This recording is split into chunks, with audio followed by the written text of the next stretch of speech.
వందే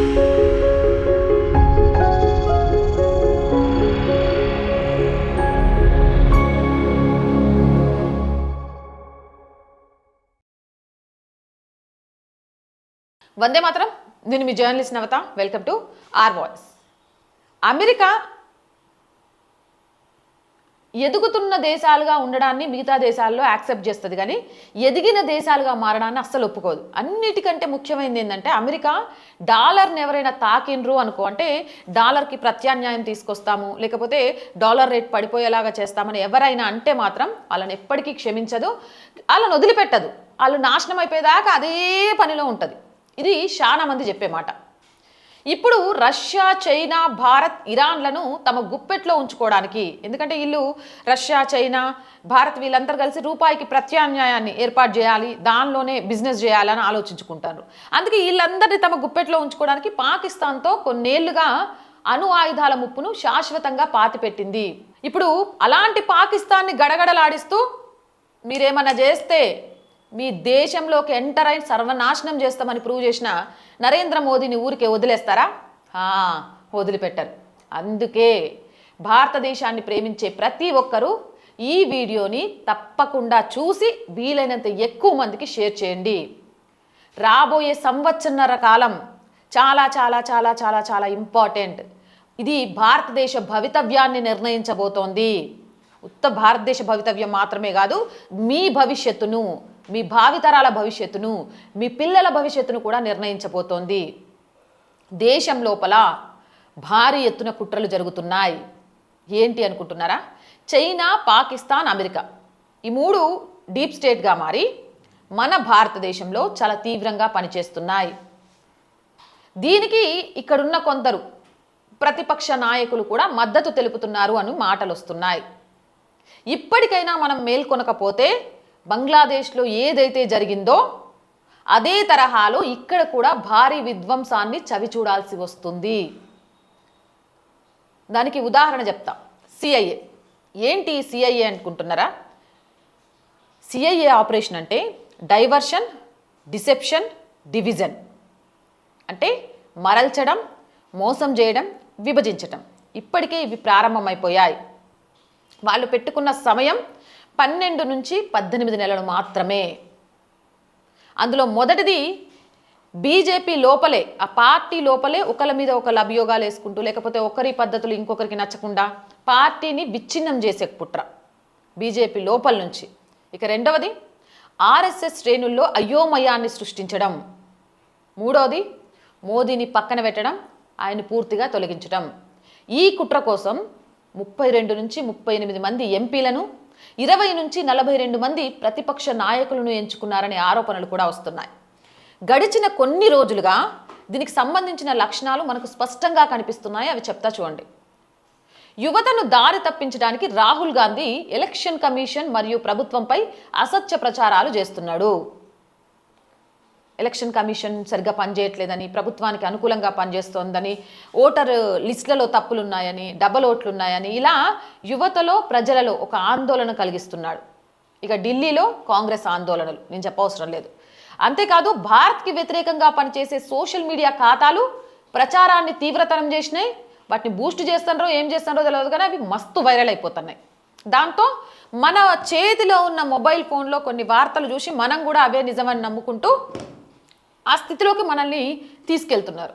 ఆ తర్వాత ఈసీఐ మరియు ప్రభుత్వం సమాధానం చెప్పకపోతే దేశంలో అంతర్యుద్ధం వచ్చే అవకాశం ఉంది అనే ఒక ప్రమాదకరమైన వాదనను పదే పదే వ్యాప్తి చేస్తున్నారు. మీకు గుర్తుందో లేదో, రాహుల్ గాంధీ గతంలో బంగ్లాదేశ్లో జరిగినట్టు ఇక్కడ జరగవచ్చు, నేపాల్లో జరిగినట్టు ఇక్కడ జరగవచ్చు అని చాలా ప్రతిపక్ష నాయకులు కూడా చాలామంది మాట్లాడుతూ వచ్చారు. ఇది పక్కా సిఐఏ శైలిలో చేసిన విచ్ఛిన్నకర కుట్ర. ఈ రకమైన అస్థిరపరిచే వ్యూహాలను మనం ఇప్పుడే అడ్డుకోకపోతే రాబోయే రోజుల్లో మనం ఎదుర్కొనే పరిస్థితులు ఏంటో చెప్పనా? అక్రమ బంగ్లాదేశీలు, రోహింగ్యాలు స్లీపర్ సెల్స్తో కలిసి విద్యార్థులు నిరసన చేస్తారు.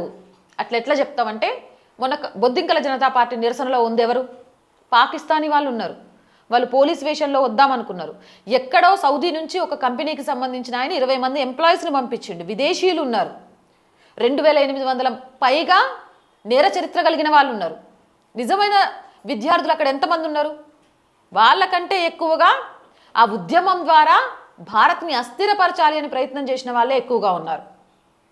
అంతేకాదు ఒక చిన్న విషయాన్ని కూడా గందరగోళం పెంచడానికి ప్రతిపక్ష నాయకుల నుంచి ప్రణాళికాబద్ధంగా వ్యాపించే అసత్య ప్రచారాలు. ఉదాహరణకు మళ్ళీ అదే తీసుకుందాం, నీట్ పేపర్ లీక్. దానికి సంబంధించి శాశ్వత పరిష్కారం ఇస్తా అంటే పార్లమెంట్ లోపలేమో వారించుకుంటూ బయట ప్రపంచానికి సమాజానికి తెలిసే విధంగా చేతులకు సంకెళ్ళు బేడీలు వేసుకున్నట్టు వేసుకొని వచ్చి నరేంద్ర మోదీ ఇంటి ముందు కూర్చొని ఒక ప్రణాళికాబద్ధంగా అసత్య ప్రచారాలు లేకపోతే వీడియోలు ఫోటోలతో ప్రజలను మభ్యపెట్టే ప్రయత్నం చేసిరు చూడు. అలా సంస్కృతి, కళ, మతం ముసుగులో ఒకేసారి పలు నగరాల్లో ఆందోళనలు, పెట్టుబడిదారుల నమ్మకాన్ని దెబ్బతీసి భారత ఆర్థిక వ్యవస్థను కూల్చడానికి స్టాక్ మార్కెట్ మ్యానిప్యులేషన్, జెన్ స్ట్రీట్ తరహా.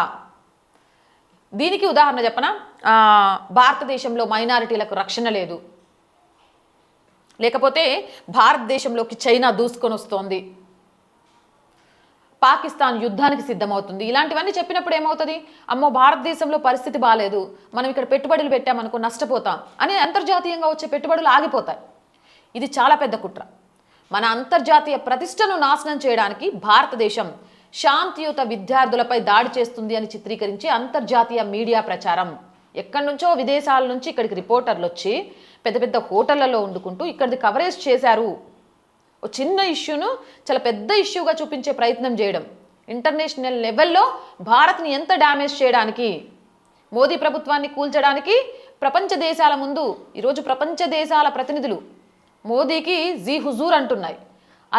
అలాంటి మోదీ మీద ద్వేషాన్ని పెంచుతూ మోదీ ఇంతేనా భారతదేశంలోనే సక్రమంగా చూసుకోలేకపోతుండా అనే ఒక అభిప్రాయాన్ని కల్పించడం కోసం చేస్తున్న అతిపెద్ద ప్రయత్నం. సో ఆలోచించండి, ఈ దేశం మీద జరుగుతున్న ప్రతి కుట్రని, అది ప్రతిపక్షాలు కానీ, నిరసన మూసుకులు కానీ, మత కల్లోలాలు కానీ, ఇంకే కారణంతోనైనా జరుగుతున్న వాటిని మనం అడ్డుకోవాలి. దేశం కోసం, దాని ఉజ్వల భవిష్యత్తు కోసం, మీ కుటుంబం కోసం, మీ పిల్లల భద్రత కోసం మిమ్మల్ని మీరు సిద్ధం చేసుకోండి. మన చేతుల్లో స్మార్ట్ ఫోన్లు ఉన్నాయి, సోషల్ మీడియా ఉంది, వీటిని దేశం కోసం ఉపయోగించండి. అంతేగాని దేశద్రోహులు దీన్ని ఉపయోగించుకుంటూ తీసుకొస్తున్న కంటెంట్ని ఏమాత్రం కూడా నమ్మకండి. నిజాన్ని గుర్తించండి, అబద్ధాలను నిలదీయండి, ఫేక్ న్యూస్కి వ్యతిరేకంగా నిలబడండి, మోదీ ప్రభుత్వానికి మద్దతుగా నిలబడండి. ఎందుకంటే ఇప్పుడు మనం విఫలమైతే ప్రపంచంలోనే అత్యంత వేగంగా ఎదుగుతున్న ఆర్థిక వ్యవస్థను మనం కోల్పోతాం, మన పిల్లలు కోల్పోతారు. ప్రతి రంగంలోనూ భారత్ని అగ్రగామిగా నిలపాలనుకునే దీర్ఘదర్శి అయిన నాయకుడిని కోల్పోతాం. మన వ్యూహాత్మక స్వయం ప్రతిపత్తిని కోల్పోయి విదేశీ శక్తులకు లొంగిపోవాల్సి వస్తుంది. అన్నిటికంటే ఘోరం ఏంటో చెప్పనా, మన సొంత భూమిలోనే మనం మైనారిటీలుగా మారే ప్రమాదం ఏర్పడుతుంది. బంగ్లాదేశ్లో మైనారిటీలపై పన్నులు విధించడం గురించి ఈరోజు వార్తలు చూస్తున్నారు, అక్కడ జరుగుతున్నవి చూస్తున్నారు. అవేవి మన ప్రాంతీయ పత్రికల్లో రావు. ఒకసారి మీరు బంగ్లాదేశ్కు సంబంధించిన న్యూస్ అని కొడితే వస్తాయి, ఎంత ప్రమాద గంటికలు మోగుతున్నాయో అక్కడ తెలుస్తుంది. కాబట్టి భారతదేశ పురోగతిని, అభివృద్ధిని, ప్రపంచంలో మనకు దక్కుతున్న గౌరవాన్ని కొన్ని శక్తులు తట్టుకోలేకపోతున్నాయి అనేది గ్రహించండి. అందుకే మనల్ని అస్థిరపరచడానికి కుట్రలు పన్నుతున్నారు అని తెలుసుకోండి. గత 10 ఏళ్లలో నరేంద్ర మోదీ పడ్డ కష్టమే ఈరోజు మనకు ఒక బలమైన, ప్రశాంతమైన భారతదేశాన్ని అందించింది. నేడు మనది వేగంగా అభివృద్ధి చెందుతున్న ఆర్థిక వ్యవస్థ, ఆయుధాలు, రక్షణ పరికరాలు ఎగుమతిలో భారత్ ముందంజలో ఉంది. ప్రపంచం మొత్తం కరోనాతో అల్లకల్లోలమైపోతే భారత్లో మనం చాలా ప్రశాంతంగా ఉన్నాం. ప్రపంచం మొత్తం యుద్ధం జరుగుతూ పెట్రోల్కి సంబంధించి సందిగ్ధంలో పడితే మనకు ఒక్క వెహికల్ కూడా ఆగలేదు, ఒక్క పెట్రోల్ బంక్లో కూడా పెట్రోల్ లేదు అనే మాట రాలేదు. ఎందుకంటే ఒక బలమైన నాయకత్వం ఉంది కనుక. ఇది కనుక చెదిరిపోతే మన పరిస్థితి బంగ్లాదేశ్, ఆఫ్ఘనిస్తాన్, పాకిస్తాన్, మయన్మార్ లాంటి దేశాల కంటే ఘోరంగా తయారవుతుంది. బహుశా అంతకంటే భయానకరంగా కూడా మారవచ్చు. విదేశీ ప్రయోజనాలకు బానిసలు కాకుండా నిజాన్ని గ్రహించి నరేంద్ర మోదీకి మద్దతుగా నిలవాల్సిన సమయం ఇది. ఏకమవుదాం, భారత్ని కాపాడుకుందాం, లేదంటే జీవితాంతం పశ్చాత్తాపడాల్సి వస్తుంది. జై హింద్, జై భారత్. ఇలాంటి మోర్ వీడియోస్ కోసం our group of channels, our voice, our political, our Sanskriti ఛానల్స్ని వెంటనే సబ్స్క్రైబ్ చేయండి. కంటెంట్ బాగుంది అనిపిస్తే లైక్ చేయండి, షేర్ చేయండి. అండ్ ఆర్థికంగా ఆర్ వాయిస్కి చేతన అందించండి. మీ ఆర్థిక సహాయం ఈరోజు ఆర్ వాయిస్కి చాలా చాలా అవసరం. ఆర్థికంగా సపోర్ట్ చేయాలి అంటే సబ్స్క్రిప్షన్ పక్కనే జాయిన్ అనే బటన్ ఉంది. 1 to 5 లెవెల్స్ ఉన్నాయి, ఏదో ఒక లెవెల్లో సపోర్ట్ చేయండి. లేదా స్క్రీన్ మీద గూగుల్ పే, ఫోన్ పేతో పాటు అకౌంట్ డీటెయిల్స్ ఇచ్చాము, మీకు తోచిన సహాయాన్ని అందించండి. వ్యాపార ప్రకటనల కోసం 8328500576 నెంబర్ని సంప్రదించండి. జై హింద్, జై భారత్.